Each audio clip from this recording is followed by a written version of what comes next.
Халқара сиясеті, яшайыш девамында олған проблемаларыны музакире етіп, сияси мабуслер ве қоранталарына ярдым етілмесі аққында сөз үрсеткенлер. Русияның Женеве Арби махкемесінде Хизбут Тахрирге алақасы бар деп терроризмде қабатланған. Эмиль Зиядиновның давасы бойынша қабатлав тараф өз избатларына тақдим етмеге девам еткен. Адвокат Айдыр Азаматовның сөздеріне көре, сес языларында Зиядинов екі кішінен берабер чешіт мезулар аққында лаф ете, ама терроризм ве Русияда акиметні күчнен запт етмесі аққында ич бір сөз үрсетілмеген. Субет кімнен алып барылғанына ишгалчылерінің таққатчылары белгілеп оламаған. Никаких сведений, никаких бесед о участии в каких-то запрещенных организациях, о необходимости создания, разработки планов по госперевороту в Крыму, в Российской Федерации, никаких обсуждений о различных схемах начала захвата административных зданий, приискивания людей для захвата власти, приискивания людей для госпереворота на этих стенограммах не отражено. Эмиль Зиядиновтың умыр арқадашы махкемеге өйкен оғлы Асадуллахны кетірген. Ама махкемеде оңа салонға кіріп, деңлейджі олып отырмаға изін бермеген сан кедерсін, махкеме яш балаға менфитес рете біле. Асадуллах тек босағадан бабасынен селямлашып, бір қачда қауыны көріп олды. Халифатна ерлі акимиетні запт етіп, Ахмеджи живарындаки Борчоқырақ Каменка қасабасында құражақ екенлер. Бұны гізлі шаат Ахмеджитте тұтылып, Хизбут Тахрирге алақасы бар деп терроризмде қабатланған 25 қырым татарының давасы черчевесінде Мабус Риза Изетовның суаллеріне жауап берер екен айтқан. Адвокат Эдем Семедляев қайдеткеніне көре, тақиқат девамында бұл гізлі шаат асла башқа танықлық берген. Неден бөле фарқлар бар деп сорасалар, тақиқат девамында қорқанын айтқан. На большинство вопросов скрытый свидетель отвечал, что он ничего не помнит. На вопросы Ризы о том, что где все-таки они якобы планировали строить халифат, он пришел к такому выводу, что на дачном массиве в селе Каменка они собрались строить халифат, и что именно там они пытались свергнуть местную власть. Бүгін ишгалчылер махкемесінде Ремзи Бекиров, Риза Изетов, Шабан Умеров, Раим Айвазов и Фарход Базаровқа низбетен уйдырылған дава бақылды. Олар 2019 сенесі Ахмеджит ве Ахмеджи живарындаки қасабаларда кечірілген күтлеви полис тарамалары нәтижесінде тұтылған 25 қырым татарындан 5-дір. Оларны ишгалчылер Хизбут Тахрирге алақасы бар деп терроризм ве Русияда акиметні күчнен запт етмен тылуында қабатлай. Ичек инфекциясы тарқалма телекесі. Ялтада су басуындан сон ялыда ратланмаға ве деңізде юынмаға ясақ еттілер. Бұны Қырымда ишгалчылерінің Роспотребнадзор идаресінің yolбашысы Наталья Пинковска айтты. Күчлі еғанақлардан сон су ақымлары деңізге тонналарынан құручылық ве ашайы чөпліклеріні юып кеткен. Боле шарайтлерде ратланмаға телекелі. Ялы темізленіп дезинфекция yapılmalı. Бұ кадрларда есе Грузовтаки пляжның көрініші. Кірлі су ялыдан бір қач километрге тарқалды. Пляж.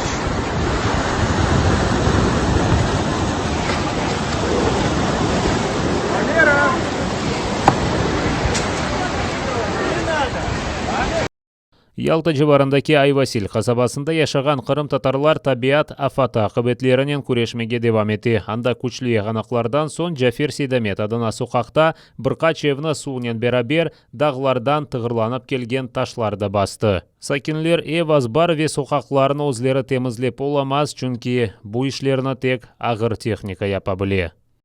Bizim özemiz o taraftan önce bu taraftan da azbarımızdan da geçti. Bir vakitlerinde babalarımız derdi bu taraflarda evler yapılmaz dedi. Bu yerleri derdiler buşma derdiler de bunda her vakit tütünlük var dedi. Son kaçan verdiler bu evleri topraklara verdi evleri yaptık da ama 100 yılda bir kere bu da başımıza çıktı ne yapayım. Allah acıdı bizi. Zarar azbar kordu ev kormayınca şükür Allah'a yetiştik temizledik bir şey. Temizleyek işte temizleyeceğimiz işte bunun gece kondu ne temizleyek. Все за сколько? За 10 минут, да, за все сделалось. Ну или 10 минут было вот так времени, когда вот это вот шла волна вон оттуда вот. У нас ворота вот так были, оно снесло просто здесь. Мы даже вот это закрывали, не успели закрыть, как камни, видите? Даже еще какие были. Никогда речка не выходила. И никогда вот этого не было. Yıllardır temizlenmiyor bu ozenler. Derekler olsun, ağaçlar, çöplük hepsi o yıllarla beraber temizlenmeden sonra bana bu boyuk su gelgen sonra bana bakın bunlara. Ну, в данный момент уровень метра 3, наверное, выше стал, чем было. Здесь дорога намного ниже. До окна я не доставал, когда на дороге я стоял. То есть настолько низко. Машину со двора унесло. Вон она, касается такая стоит. Со стороны речки нанесло очень много мусора, там деревьев, веток. Разрушено все, абсолютно все. Все, что было во дворе, все унесло. У дома уже стены рассыпаются. В доме отовсюду идет вода. Мы пытаемся вот раз в час, в два все заново убирать, чтобы сильно не поднималось, потому что стены опять же разбухают, все разбухает. Где-то часов 7 полилось заново, и полилось очень сильно. Я пыталась все это остановить. Пострадал сад, в подвале у меня там воды где-то по колено. Мы не знали, что делать, куда, в какие эти. Дети все дети вот по 15 лет в воде до пояс. Мы с 7 до 2 часов в воде сидели. Думали спасти технику, очень много техники уплыло. Ничего мы не спасли, Вообще ни телевизоры, просто все выплывало. Без Да, ничего мы остались. Просто без ничего. Некоторые вещи успели на чердак занести и все. Ишгалчылар Азақ денізінден башлап Луганск вилаетіне қадар тұрған Украина арбелері позицияларын ұжым етмеге девам ете. Донецк вилаетіндегі Красногоровка жибарында Русия незаретінде олған жінкеберлер 100 грамм калибрлы майнлар атқан. Гнутово, Луганская, Водяное, Пески, Майорская ве Золотое жибарында чешіт калибрлы граната аты жебе құршын аты жетіртіп атлары қоланылған. Жебенің дигер қысмында да ишгалчылар ясақ етілген ПОМ-2 майнларын атқан. Геджесі есе ишгалчылар учкері атешке з режимына бозып етіштірген. Поблизу Золотого 4 окупанти здійснили обстріл з ручних протитанкових гранатометів. Неподалік Авдіївки російські найманці відкрили вогонь з ручних протитанкових гранатометів і великокаліберних кулеметів. У районі населеного пункту Мар'їнка зафіксований проліт ворожого безпілотного літального апарату типу Орлан-10 з перетином лінії розмежування. БПЛА противника вчасно подавлений засобами РЕП. На обстріли противника українські захисники відкривали вогонь у відповідь. Бойових втрат внаслідок ворожого вогню немає. Жебе сызығының о тарафында Русия ишгалчылары незаретінде олған группа патлаган. Украина стигбаратының мәліметіне көре ишгалчылар өзлері майнлаган, мейданда патлаган. Так, за минулу добу внаслідок підриву на власних вибухових пристроях та необережного поводження зі зброєю втрати противника склали 6 безповоротних, 5 санітарних. Зазначені дії окупантів супроводжуються поширенням дезінформації щодо можливої активізації бойових дій з боку підрозділів Об'єднаних сил. Зокрема, шляхом розсилки СМС-повідомлень на мобільні телефони російських найманців. Украина ве Бuyuk Британия арби гемелер ве Украин флоты үшін база құрылмасы аққында аңлашты. Тантаналы тедбір Одессада қыралық арби деңіз құветлерінен ракета ташыйжы Defender гемісінде өткерілді. Бuyuk Британияның мұдафасы асында донатмалар сатын алынмасына месулетлі олған Назер Джереми Квин ве Украина мұдафа Назернан муавин Александр Миранюк деңіз ішбірлігі аққында ве умуми лейхалар амелге кечірілігі бойынша меморандум имзалады. Тедбірде Украина мұдафа ве Қавсылық шурасынан кәтібі Александр Данилов, Бuyuk Британияның бірінші деңіз лорды Тони Радакин ве Украинадаки Buyuk Британия елшісі Мелінда Сімонс іштирак етті. Для мене велика честь бути в Одесі. Це ще один крок вперед україно-британських відносин у сфері оборони, які і так міцні. Наші Збройні сили чудово разом навчаються, проводять тренування, і це черговий крок до подальшої співпраці та підсилення флоту. Об'єктом угоди є передача Україні передових мінних тральщиків та ракетних човнів.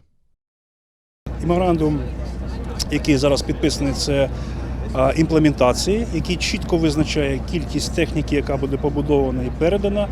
А також ми сподіваємося, що перші контракти вже будуть підписані в августі місяці. Фінансування буде з британської сторони, з нашої сторони буде участь наших підприємств для того, щоб забезпечити повний цикл, життєвий цикл цих катерів безпосередньо в Україні.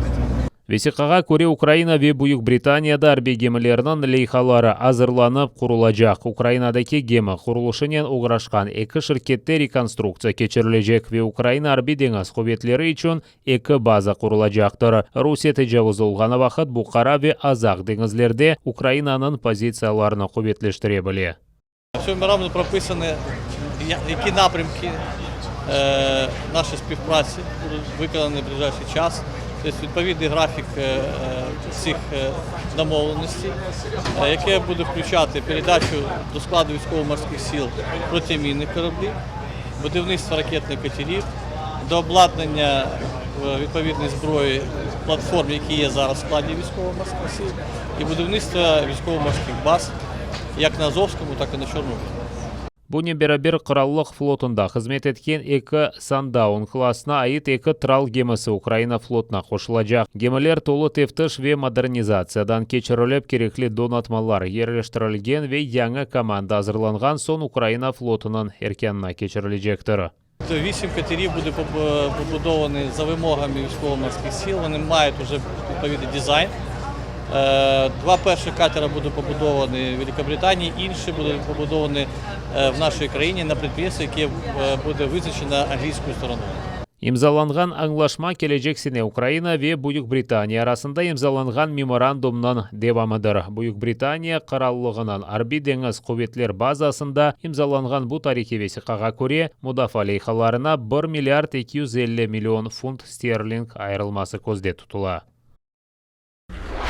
Сателитлер, ракета ве пластырь шприцлер. Киевде муиндислер арасында яңылықлар ішлеп шығарылмасына бағышланған Вернадский челлендж халқара ярышынан финалы өткерілді. Бұл сene ярышта 89 четел ве 43 Украинада япылған ішлеме тақдим етілді. Украинадаки муиндислер кайнат технологиялары ве актив биоэлектроника мевзусында ішлемелер тақдим етті. Финалға 10 лейха кечті. 5 Украин, 5 четел ішлемесі. Коронавирус пандемиясындан себеп четелден олған иштиракчылар өз лейхаларына онлайн шекілде тақдим еті. 16 яшында олған мектеп талебесі Павло кайнат тетқиқ етілмесі үшін сателитлер ішлеп шығара. Оларына студентлеріні огреткенде қоланмақ ве аттай ер орбитасына шығармақ мүмкін. Данный аппарат может летать на ультранизких орбитах вплоть до 150 километров, анализировать наличие газа в неплотных слоях атмосферы на достаточно высокой высоте, анализировать озоновый слой, озоновые дыры, проводить фото-видеосъемку нашей планеты, либо других звезд, Солнца, например. Харьковден келген студент сателитлер япа. Оның сателитлері дигер сателитлеріне кайнатта буксирнен чекіп алып кете біле. Спутник, вот тот же самый какой-нибудь Кубсат, который не имеет своей двигательной установки, который засоряет мусор сейчас на орбите. Вот он и свой срок истек, его надо, чтобы не было мусора, его надо в атмосферу вогнать. Этот буксир подъезжает, подлетает к нему, прихватами будет его брать, давать ему такое ускорение в таком направлении, чтобы он через какое-то время вошел в атмосферу и просто сгорел в слоях атмосферы. Днепрден келген студентлер чоқ керек қоланыла білген ракеталар құра. Моторына қолайлықнен яңы моторға деңіштірмек мүмкін. Бұнен бәрібер олар аналықларына көре бір қач кереге ұжыз жауыла.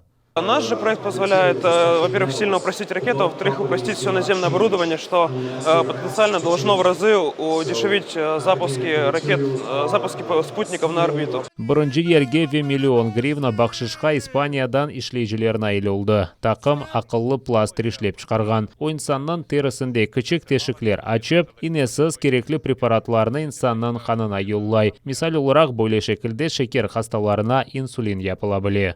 Екінші ерве 600 000 гривна бақшышына Украин муиндислері алды. Олар тақдим еткен провиза аппараты іч бір контактсыз көз ішіндегі басымны өлчей біле. Üçüncü yerve 400 000 гривна параны Словакиядан Бораспей лейхасына тақдим еткен ішлейджілер алды. Олар кайнат сасы үшін литий-ион аккумуляторларына тақдим еткен.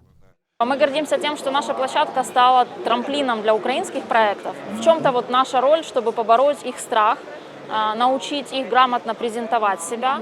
Вернадский челлендж ярышы 2015 сенесі тешкіл етілген еді. 6 ел девамында 36 мемлекеттен 600-дан зияде тақам өз ішлемелеріні тақдим етті.